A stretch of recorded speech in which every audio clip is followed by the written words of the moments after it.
muy bien, acá estamos de vuelta con nuestro segmento astronómico por Dial Radio TV y lo tenemos aquí en el piso hoy a Rodolfo Ferraiolo por el Día del Escritor. Lo convoqué por su fantástico libro. Bueno, pero además, Rodolfo, estás escribiendo algo más, ¿no? Y siempre uno trata de hacer algo más, pero el tiempo es tirano, como dicen, ¿no? Y a veces no lo permite. Pero sí, estamos por terminar el segundo libro de esta serie, y es un libro mucho más dedicado, es bastante más complicado de hacer y tiene mucho más contenido todavía. Con el tiempo nos hemos puesto por ahí más exquisitos. Claro. Y uno busca más detalles. A su vez, esto ya tiene 10 años que nació, ¿no? Y hoy hay mucha más información, ¿no? Hoy uno tiene la suerte de tener internet y poder leer los papers, los trabajos científicos de todo el mundo, ¿no? En alemán, y no entiende y los traduce. Claro. Inglés, bueno. Hasta chino. Cualquiera, ¿viste? Y a su vez, cada vez está más digitalizado lo antiguo, ¿no? Que uno en su época no tenía acceso. Yo me acuerdo haber hecho un viaje al Observatorio de La Plata, a la facultad, y meterme en la biblioteca, ¿no? Un poquito así de cara dura, ¿no? Pero bueno, diciendo, yo estudié acá un añito, hice hace mucho tiempo, quería recordar y ver un poquito, y de paso ver si puedo ver algo en la biblioteca, y me dejaron pasar. Qué bien. Y me acuerdo que me atendió una señora Alicia, que creo que estaba jubilada, pero como no tenía reemplazo todavía seguía, ¿no? Entonces fui a buscar información de algunos catálogos antiguos y todo, y me hizo pasar después de la biblioteca, vos la conocés. Sí, famosa, totalmente, ¿no? Hermosísimo el lugar. De libros y me hizo pasar una sala que está contigua, y me sacó unos catálogos de 100 años y cosas así, y yo me quedaba alucinado. Y me los permitió, y le dije, yo no soy en la facultad, y hablando un poquito, pero me dijo así como que veo tu pasión, vení por favor, ¿no? Muy, muy agradable la mujer, ¿no? Así que... Fue mi profesora de alemán. ¿Alicia? Alicia, sí, porque lo que pasa es que en realidad ella era la profesora de alemán y era la bibliotecaria. ¿Qué tal? Porque en ese tiempo teníamos un idioma obligatorio que era el inglés, y alternativos que eran el ruso o el alemán. Claro. Yo elegí el ruso, pero me fui a hacer unas clases con ella para saber un poco de alemán. Claro. Lamentablemente no aprendí demasiado porque no tenía tiempo, pero claro, había mucho en alemán en esa época también. Totalmente. Además, la Argentina es una historia que algún día voy a contar bien, pero la Argentina fue motivo, digamos, de una lucha entre Estados Unidos y Alemania en lo que refiere a la ciencia. Alemania, hay que recordar que en principios de siglo recién se unificaba, y entonces tenían unas ansias imperialistas, digamos, desde el punto de vista, digamos, de la ciencia, y bueno, entonces trataron de copar el Observatorio de La Plata, mientras que el Observatorio de Córdoba estaba copado por Estados Unidos, porque, bueno, su fundador, ¿no? O sea, junto con los primeros astrónomos que vinieron y fueron directivos. Y varios años permanecieron. Entonces, bueno, era una puja. Esa época, justamente uno de los primeros astrofísicos que tuvo la Argentina era Herbert Wilkens, que justamente estaba en La Plata, ¿no? Claro. Y era de origen alemán, ¿no? Claro. Sí, por eso. Sí, era muy fuerte la influencia y la colaboración. Claro, así que por eso era esa cuestión de que estaba. Claro. Y por supuesto el ruso es un idioma que en astronomía en aquel momento era también muy importante, porque bueno, eran las dos potencias, digamos, cuando yo era jovencito, iba a la facultad, eran las dos potencias, la Unión Soviética y Estados Unidos, eran las dos potencias, entonces... Que competían en todo, hasta en ciencia, por suerte. Sí, tal cual. Gracias a eso, un progreso impresionante. Sí, tal cual. Sí, hubo muchos saltos. Este libro tiene mucha historia, ¿no? A mí me gusta mucho la historia, sé que a vos también. Sí. Y me fascina porque uno investiga mucho para poder escribir esto. A veces uno está días escribiendo y logra escribir 3 renglones, porque se la pasó investigando, ¿no? Tal cual. Y traduciendo. Y a veces uno lee trabajos científicos y después de leerlo todo y leer la conclusión y dónde llegó, dice, al final no me va a servir esto, ¿no? No lo puedo traducir mucho al idioma mundano tampoco. Claro. Y entonces, no, así que tiene mucho. Entonces, dentro de esas búsquedas de investigación hay mucho en la historia. Partimos desde quién descubrió el objeto, ¿no? Y eso hace que se abran un montón de ventanas, y es interesantísimo. Y a veces uno se abre uno mismo y se desvía, ¿no? Buscando un poco más de esa historia, que ya uno se apartó del libro, ¿no? Hay un montón de cosas que son hasta a veces graciosas y al margen de interesar. La vez pasada, en un capítulo del nuevo libro, que está en la constelación de Lira, ¿no? La zona elegida, hay un objeto que se llama Stephenson 1 en el catálogo, ¿no? Y resulta, bueno, investigando a ver quién fuera este tal Stephenson, me entero que el cúmulo él lo estudia, pero heredando un trabajo de otro astrónomo, ¿no? Un tal Grant, norteamericano, que había fallecido. Entonces, claro, uno ve la edad que tenía, empieza a buscar, ¿no? A ver qué pasó, falleció joven, no tenía ni 30 años, parece. Y entonces empiezo a ver y llego a ver los obituarios, ¿no? Imagínate, por eso la investigación que uno termina haciendo, ¿no? Y me entero que se había suicidado. Bien. Pero después sigo leyendo en diarios de la época, que por suerte internet está digitalizado, ¿no? Que esto estamos hablando de la década del 50, en 60, por ahí.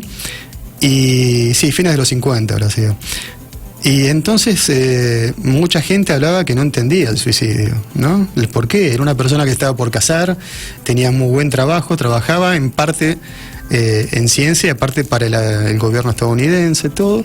Y al final de todas estas cosas me entero una teoría de una persona que está involucrada, que decía, es imposible, se ha suicidado, ¿no? Y además él no iba por ese lado del parque, porque se ha colgado un árbol, ¿no? Muy trágico. Y dice, no, lo que pasa que él tenía su teoría de que los rusos podían haberlo asesinado pensando que era un agente que trabajaba para el gobierno norteamericano, y qué sé yo, y él decía que eso no era así, pero que se habían confundido de persona, ¿no? Y quedó sin esclarecer eso, quedó ahí, ¿no? Pero hasta esos datos uno puede llegar qué notable, qué historia, por favor. Cosas así, bueno, un montón ahí, ¿no? Por eso a mí me gusta mucho la historia y resulta muy atractiva, ¿no? Ahora estamos con el capítulo en la zona de la Nueva Orión, y ese capítulo va a llevar un cuarto de libro, ¿no? Hay tanta información y todo, y de un principio, el descubrimiento, el por qué no hay registros de a simple vista, prácticamente, salvo los mayas que tienen algo. Después hay registros visuales, pero ya después de leer el telescopio, y Galileo estuvo en la zona, pero no informa nada, ¿no? Y tal vez uno empieza a pensar, a hacer sus conjeturas también, y otros dicen también cosas parecidas. Tal vez él vio alguna nebulosidad, pero pensó que era algo del lente de cierta calidad, o humedad ambiente, ¿no? No sé si has tenido oportunidad de ver por un telescopio, digamos, una réplica. No. Es toda una aventura, a ver. Claro. Es muy difícil, ¿no? Es realmente muy difícil y muy poquito se ve, porque justamente acá hubo ahora no recuerdo su nombre, un amigo de Rafael Girola, del grupo de él, que construía esos telescopios. Me acuerdo, sí. Bueno, y justamente lo llevó a una Star Party ahí en Casilda. Y bueno, lamentablemente él se murió al poco tiempo, una pena, pero yo pude ver, él me mostró un esfuerzo para ver los satélites de Júpiter. Te imaginas una nebulosa, ¿no? Sí. Es muy probable que, justamente, como decís, lo que puede haberle atribuido es a un defecto del tallado de la lente, atmosférico, algo así, y no le dio la importancia, ¿no? Ahora se ve, las nebulosas se ve desde la ciudad a veces, ¿no? Depende de la ciudad, ¿no? Pero sí. Se puede llegar a ver hasta en el campo se ve, se nota. Espectacular. Es un objeto espectacular. Es todos lo decimos, ¿no? Es una de las 2 nebulosas más importantes, junto con la de la zona de Tacarinay. Sí. Sí. Y hablando de esto de la historia y los esfuerzos para observar, hay un montón también de historias, ¿no? Importantísimas, sí. y los telescopios de Herschel, que eran de metal, no eran espejo de vidrio, ¿no? Claro. Y era una mezcla de especulum, de cobre con estaño, y el tipo tenía que levantar eso, que eran unos, ¿no? Y hacerlos, y tenía varios, porque aparte observaba de Inglaterra, ¿no? Con un clima siempre húmedo, totalmente desfavorable. Entonces observaba por ahí 1 o 2 noches con uno y ya estaba malo. Se ponía rumbre arriba, claro. Entonces lo sacaba y ponía otro, y ese lo limpiaban, y eran telescopios de 12 metros, de 20 metros de largo, inamovibles casi, ¿no? Y el tipo se subía a la punta del tubo y medio se metía adentro, y a veces cuando hacía pruebas tenía un ocular en la mano, ¿no? Eran unas cosas fantásticas. Y tanto él como el hijo, John Herschel, que después llevó un telescopio para el sur, que estuvo en Sudáfrica. Yo esto lo sabés vos, no sé si alguno por ahí... No, pero es bueno que lo diga, ¿no? Por supuesto.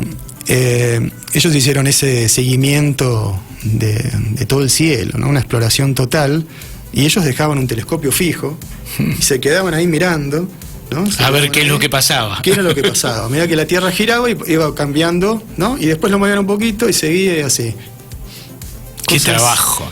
Además, con el frío, porque hoy en día uno, qué sé yo, tiene una cámara puesta en el telescopio y está en un cuarto caliente, ¿no? Hasta, qué sé yo, tomándose un whisky si quiere. Sí, cómodamente. Cómodamente. Y, en aquel tiempo había que estar subido, además allá arriba. Claro. Porque, bueno, yo tuve oportunidad de conocer el telescopio de Lord Ross. Ahí en Irlanda. Claro, el castillo de Lord Ross, o sea, bueno, el Earl, porque digamos los irlandeses no le llaman Lord, sino Earl, ¿no? Claro. Que sería Earl.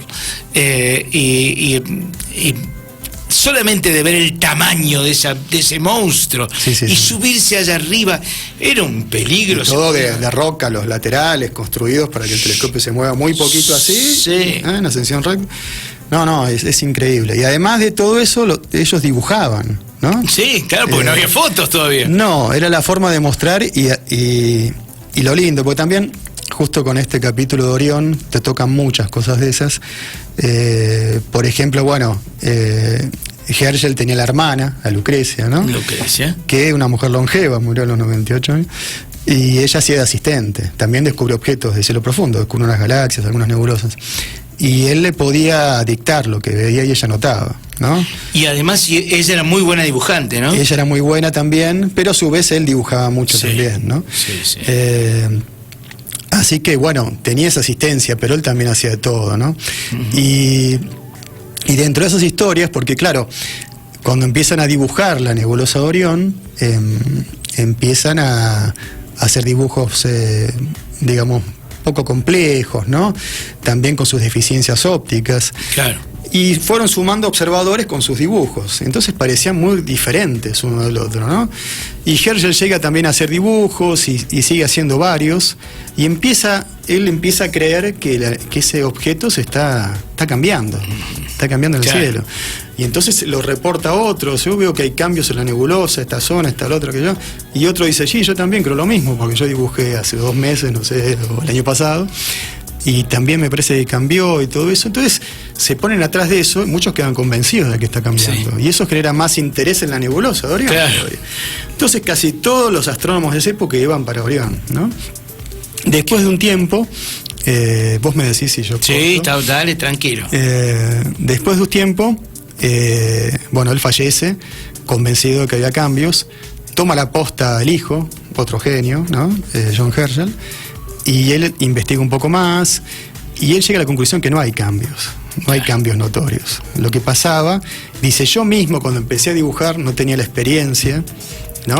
Del dibujo, la mano, no me salían tan bien, tan digamos, bien representados a lo que realmente se ve. Los telescopios fueron mejorando algunas cosas y esto que el otro, así que lo que pasaba era que había cambios en el dibujante, en el observador, o cambios en las ópticas, ¿no? Claro. Y entonces ahí se estableció que no había cambios realmente, ¿no? Él queda como que después de todo ese estudio, él da su opinión, y es la que queda realmente establecida, porque tenía mucho peso su opinión. Sí. Y el padre, que era una genialidad, muy reconocido, es el que descubre el planeta Urano, que nunca supo que él creía que había realmente algún movimiento o algún cambio estructural en la nebulosa. Todo eso, bueno, todas esas cositas están en Exótico, ¿no? En estos libros. Por eso hay de todo. O la vida un poquito ¿Qué constelaciones abarca el nuevo proyecto? El nuevo, y tenemos Zonas del Sur, que también a nosotros nos gusta mucho para destacar cosas de argentinos o latinoamericanos, gente de Perú, de México, de Chile. Y toca, por ejemplo, la zona de Pavo, constelación del Pavo, la zona de Musca, la constelación de la Mosca, que tiene unas zonas muy interesantes de nebulosas oscuras. También está Leo, después está Escorpio, una zonita de Escorpio. Tenemos, bueno, Lira, como decíamos, Fornax. Hemos encarado el cúmulo de Fornax. Ajá. Y estoy viendo por qué por él agregamos un capítulo extra, porque es tan grande, tantas galaxias hay para ver, que el que observa, si un día puede tener la suerte, si no lo hizo, pero si no se va a dar cuenta que en el mismo ocular, por ahí en el campo ve 7 galaxias, que eso es una imagen realmente impactante. Así que hay tanto también ahí, en una zona pequeña del cielo, hay tantas galaxias que están al alcance de un telescopio de 8 pulgadas, de 10 pulgadas, que desde ya hay un capítulo hecho y faltaría complementarlo con otro, que o lo dejamos para otro libro o lo incluimos en este. Vamos a ver si logramos qué hacer, ¿no? Bueno, saber qué hacer. Fornax, yo simplemente apunté a Fornax con el telescopio de Ida Mauta-Pacha de 15 centímetros, con la cámara, por supuesto. ¡Pum! Hice una imagen. Y el proyector te mostró un montón. Tenía como 20 galaxias en el campo de... También es un campo extendido porque es un telescopio corto y la cámara es full frame, pero igual, por favor. Y bueno, capaz que te aparecieron casi todas las de ese capítulo de la primera parte, digamos. Seguramente. Todas juntas. Pero impresionante, ¿no? Y estoy hablando de un telescopio chico, 15 centímetros, no estoy hablando de un telescopio de 20 o de 25, que es lo que estabas hablando vos, ¿no? Claro. Ya con 15, con una cámara, por supuesto con una cámara reflex, pero con la vista debe ser parecido. No lo sé porque nunca probé ver con ese telescopio con la vista en esa zona. Sí, yo me acuerdo, las imágenes de Amauta-Pacha son bastante similares al ojo en un cielo oscuro, ¿no? Como por el del Valle, por ahí. A un telescopio de 11 pulgadas como el tuyo, entre 11 y 16 pulgadas, por ahí andaba. Más o menos similar. Sí, no, es muy, muy lindo lugar y muy bueno para ver. Bueno, y estás preparando ese libro. ¿Y cómo anda? ¿Ya están preparando una edición nueva o todavía no? Se hizo una edición hará 20 días, se había agotado. Pero no tuvo correcciones, ¿no? Ajá. Esta octava edición que tengo acá... O sea, vendría a ser una reimpresión. Una reimpresión, perdón, sí. Este libro que tengo acá, que fue la octava edición, sí tiene mucha diferencia con el primero, ¿no? Ha mejorado muchas cosas, ¿no? Algunos errores y detalles que descubrimos nosotros. Hubo un caso que Gustavo Bayán, que lo conocés, me hizo una consulta y yo, con mi memoria espantosa como siempre, me acuerdo, había datos de un observador, un descubridor de un cúmulo estelar, que a su vez es un catálogo, Ruprecht, alemán él, y claro, cuando hizo ese catálogo y lo presentó, ahí sale ese cúmulo que estábamos tocando en el libro. Fue en la década del 70, ¿no? Por ahí. Bien, entonces yo en su momento, investigando, no encontraba mucho dato. La verdad no era mucho lo que se puede encontrar. Puse el astrónomo que encontré y después, con el tiempo, pasaron unos años y buscando otra información, cuando ya había más información en la web también, caigo en cuenta que había otro Ruprecht más, ¿no? Y resulta que ahí descubro la edad de la persona, ¿no? El natalicio, la fecha de nacimiento. Y me doy cuenta que, claro, si había hecho ese catálogo hubiese tenido 10 años cuando lo hizo. Entonces acá hay un error. Y resulta que este catálogo no pertenece a ese astrónomo, pertenece a otro. Entonces hice una marca, investigué un poquito, lo escribí y lo dejé aislado para después agregarlo a una edición. Pasó como un año y me olvidé. Y al año primero le escribió a Enzo.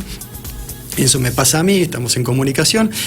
yo estoy siguiendo todos los objetos del libro y llegué a este interesante, este cúmulo, bueno, pero ese astrónomo me llama la atención, está bien ese dato, me dice, porque hay otro, tendría que ser otro, y ahí me di cuenta, claro, si yo me doy cuenta hace como un año de esto, y nunca lo incorporé al libro. Y entonces le dije, bueno, sí, empezamos a hablar y con sí, tenés razón, ahí me hiciste acordar y fui, acá está la información, esto que el otro. Muchas gracias, ya está acá, en agradecimientos, ¿no? Su nombre. Y bueno, y se corrigió eso, por ejemplo. Claro. Así que, no sé, un libro está siempre vivo. No sé qué pensás vos de los libros. Totalmente. Está como vivo. Y uno encuentra cositas que dice, no puede ser, nunca me di cuenta de eso. Exactamente. Yo todavía repaso mis libros y encuentro siempre algún error y es terrible porque, bueno, cuando uno no puede, en tu caso vos podés hacer una nueva edición. Yo no, porque mi editor se murió, así que no puedo contar con eso, pero bueno, en algún momento voy a escribir otro y voy a decir, ojo que lo que dice en ese libro está mal, ¿no? Una fe de rata. Sí, qué sé yo. Como hacían antes, que le ponían un papelito atrás por ahí. Claro, bueno, pero eso era cuando se imprimía y qué sé yo, claro, era, pero además porque se imprimían 40.000 ejemplares. Claro. Hoy, ¿quién puede imprimir 40.000 ejemplares? Que sea el libro de Cristina Kirchner, creo que es el único sí. en los últimos tiempos creo que es el único que... Harry Potter. Bueno, Harry Potter, sin duda, sí, claro. Pero muy pocos libros, ¿no? Sí. Mucho menos un libro sobre ciencia. Por suerte cambió la forma de la edición, también, ¿no? También. Así seguro. que se pueden hacer... Hay gente que si quiere escribir un libro solo... Sí. Y sacarlo lo puede sacar. Sí, es increíble eso.